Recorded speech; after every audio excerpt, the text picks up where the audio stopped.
quit Thursday. We noticed it right after noon or whatever. Our air conditioning. And then I phoned Menards and they said, well, it shouldn't do that. They just figured there'd be a wire loose or off or something.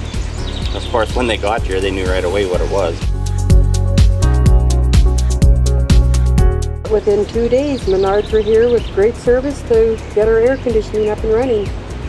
So it meant a lot for us.